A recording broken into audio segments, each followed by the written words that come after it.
Suspend చేసిన దాని మీద కూడా ప్రభాకర్ రెడ్డి గారు గాంధీ భవన్కి వచ్చి కొంత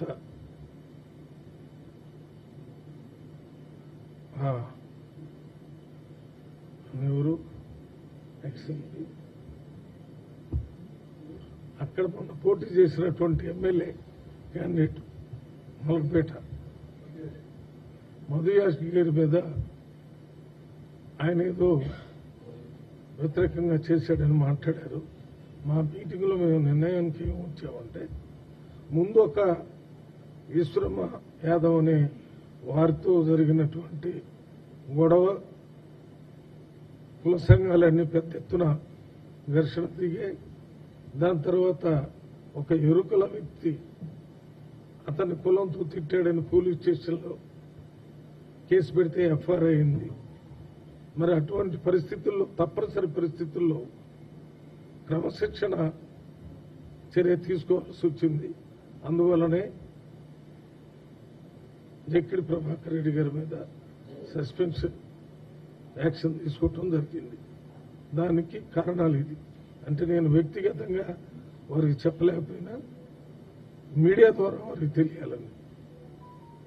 నాకు కూడా జక్కిడి ప్రభాకర్ రెడ్డి గారు నేను ఇంతకుముందు మలక్పేట మల్కాజ్గిరికి ఇన్ఛార్జిగా ఉన్నప్పుడు వారితో నాకు మంచి సంబంధాలు ఉన్నా అది జరుగుతున్న పరిణామాల మీద నిర్ణయాలు తీసుకోవటం జరిగింది. ఇవి కాకుండా ఇంకా కొన్ని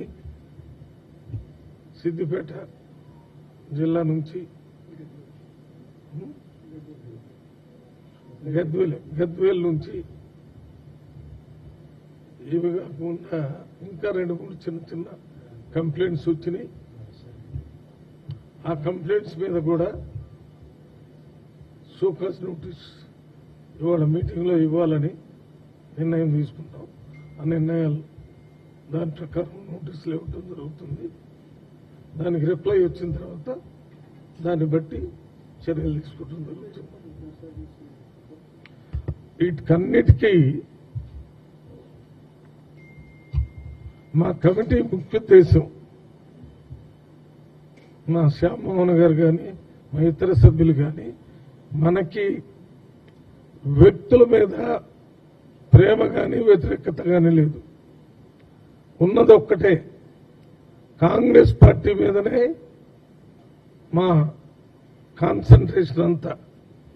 కాంగ్రెస్ పార్టీ వల్లనే ఈరోజు తెలంగాణలో ప్రజలందరికీ ప్రజాస్వామ్యం ప్రజాపాలన వచ్చిందని మా పూర్తి నమ్మకం. ఈ కాంగ్రెస్ పార్టీ వల్లనే మాకు నమ్మకం ఏంటంటే తెలంగాణ రాష్ట్రం కూడా సోనియా గాంధీ కాంగ్రెస్ వల్లనే వచ్చిందని. మొత్తం భారతదేశానికి స్వతంత్రం కూడా కాంగ్రెస్ పార్టీకి ద్వారానే వచ్చిందని మీకు తెలుసు, మాకు తెలుసు. అందువల్ల మేము ప్రతి చర్య కూడా కాంగ్రెస్ పార్టీ యొక్క భవిష్యత్తుని, దానికి ఏ రకమైన నష్టం జరిగినా దాని ద్వారా ప్రజలకు నష్టం జరిగింది కాబట్టి ఉన్నత స్థానాల్లో ఉన్నటువంటి మంత్రిగా ఉన్న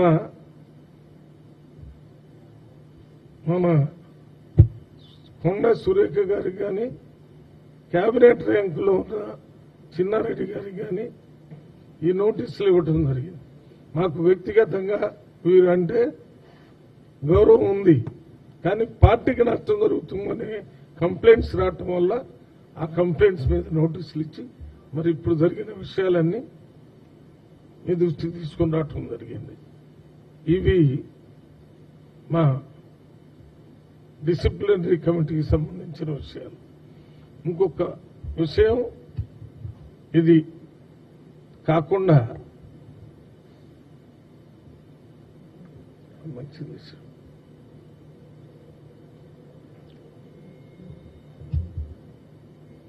అంతే కదా.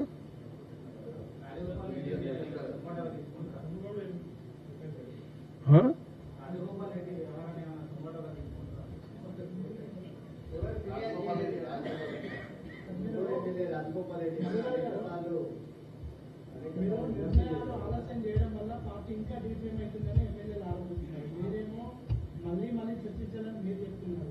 నిన్న ఈరోజు కాంగ్రెస్ పార్టీ ఎమ్మెల్యేలు కూర్చొని వారు మాట్లాడిన వాటన్నిటినీ కంప్యూటర్లో పెట్టి మేము నలుగురు అక్కడ గంటసేపు విని విశ్లేషణ చేసి అందువల్లనే పోస్ట్పోన్ చేశాం. ఎమ్మెల్యేలు ఇప్పుడు మాట్లాడేటప్పుడు కూడా మీరు చెప్పిన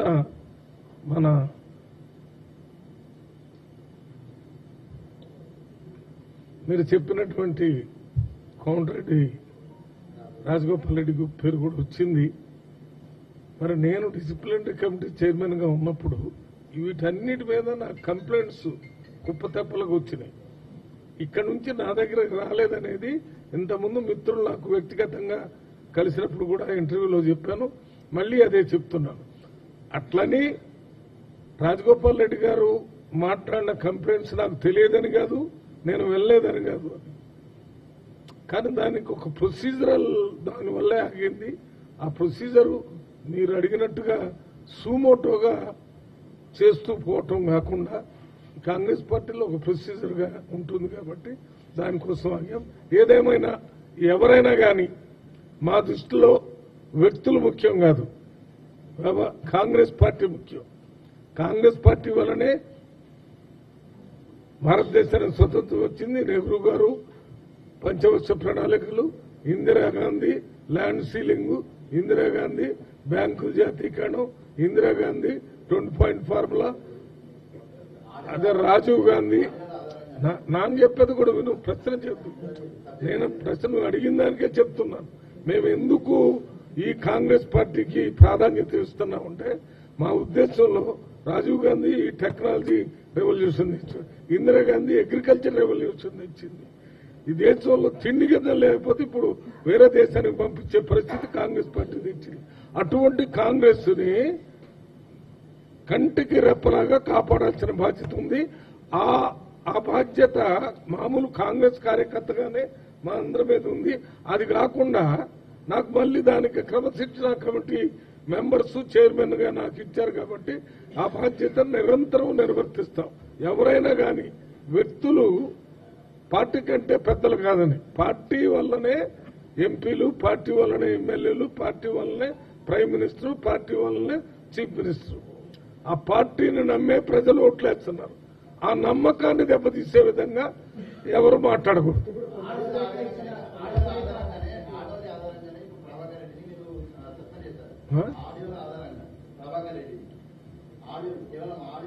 వీడియో కూడా చూసాం. ఏది ఏనా? ఓ జక్కిడి ప్రభాకర్ రెడ్డి.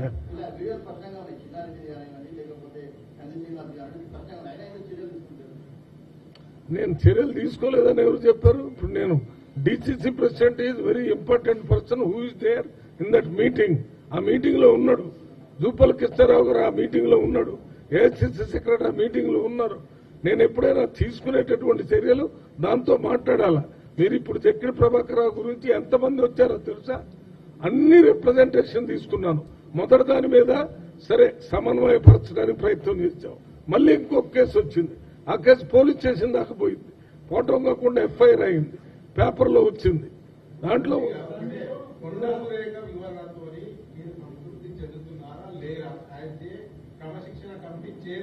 యాజ్ ఏ క్రమశిక్షణ కమిటీ చైర్మన్ గానే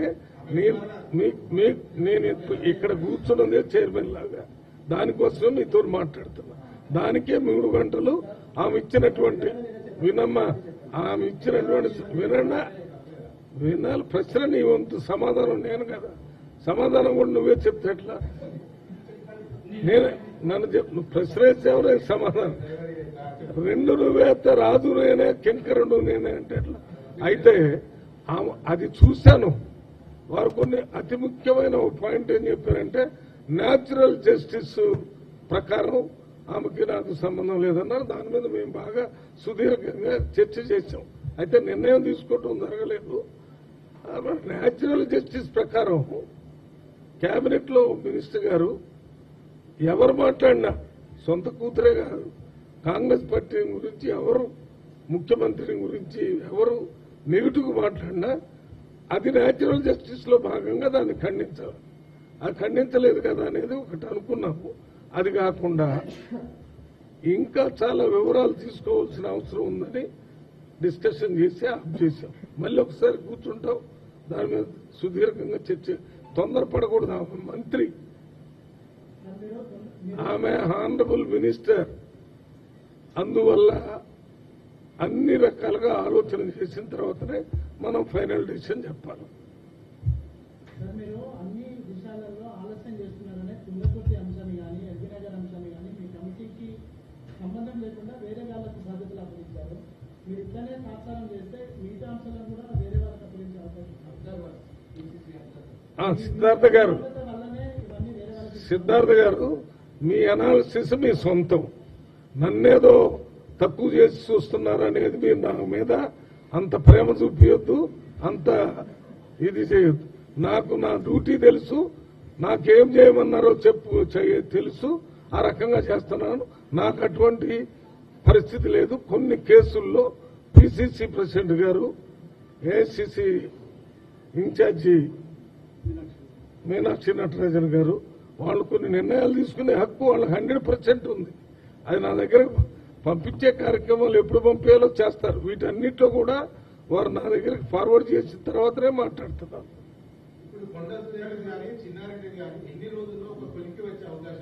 ఎన్ని రోజుల్లో చేయాలనేది మీరు నిర్ణయించేది కాదు కదా. నేను ఇప్పుడు దాకా చెప్పింది మీరు నిర్ణయిస్తారని, ఇవన్నీ తెలుసుకొని చేయాలని. ఆదిలాబాద్ లో శ్రీనివాసరెడ్డి మీద చర్య తీసుకోవటానికే వాళ్ళతో మాట్లాడతారు. మరి వీళ్ళు చిన్నారెడ్డి గారు మంత్రి హోదా, ఆయన డిసిప్లిన్ ఏంటిది డెవలప్మెంట్ ప్రణాళిక సంఘం ఉపాధ్యక్షులు, కేబినెట్ ర్యాంక్. తర్వాత ఆయనకే ఇంకా వేరే ఉన్నాయి. అక్కడ మన ప్రజాభవన్లో ప్రజల దానికి ఇన్ఛార్జి, అక్కడ వారికి అది కాకుండా ఈ కరువు మీద ఒక కమిటీ వేశారు, దానికి కూడా. మరి అందువల్ల ప్రతి విషయాన్ని చాలా జాగ్రత్తగా చేయాలి. ఆయన కూడా పాతకాలంలో యూత్ కాంగ్రెస్ స్టేట్ ప్రెసిడెంట్ చేశాడు, మినిస్టర్ చేశాడు. మరి ఇప్పుడు ఎందుకు మాట్లాడాడు అనే దాని మీద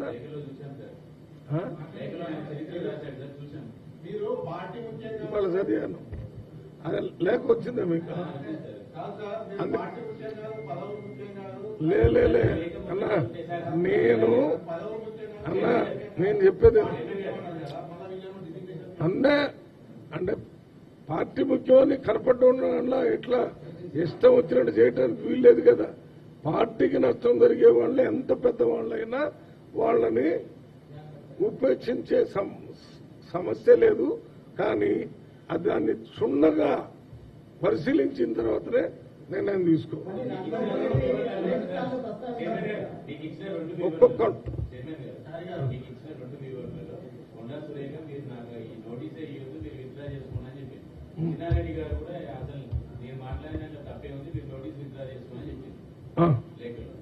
అంటే ఆ సమాధానం వాళ్ళు ఇచ్చే దాంట్లో ఏ రకంగా ఇవ్వాలని నేను రాయలేదు. సమాధానం చెప్పమని చెప్పాను. నేను ఫైనల్ చేసేటప్పుడు ఏమి నిర్ణయం తీసుకుంటానో మీకు చెప్తాను.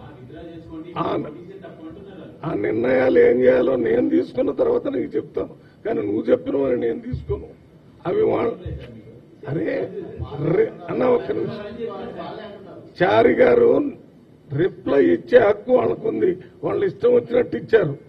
దాన్ని స్టడీ చేసి నేను ఇప్పుడే చెప్పాను. ఇద్దరు కూడా ఉన్నత స్థానాల్లో కాంగ్రెస్ పార్టీలో ఉన్నారు కాబట్టి దాన్ని ఏ రకంగా తీసుకోవాలో నిర్ణయం తీసుకుంటాను. ఎప్పుడు దాన్ని అన్ని కోణాల్లో ఆలోచన చేసి తీసుకుంటాను. మీరు చెప్పిన దానికి వెమ్మటే రిప్లై తీసుకుంటే మళ్ళీ మేము కూర్చోవటం ఎందుకు? మళ్ళీ కమిటీ మీటింగ్ పెట్టాలనుకున్నాం కదా.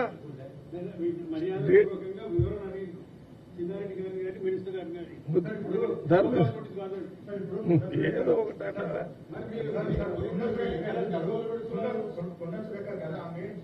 ఏమంటుందంటే నేను ఏమన్నా కానీ సీఎం వచ్చిన తర్వాత తెలుసుకుంటాను అంటే ఆమెకు మరొకసారి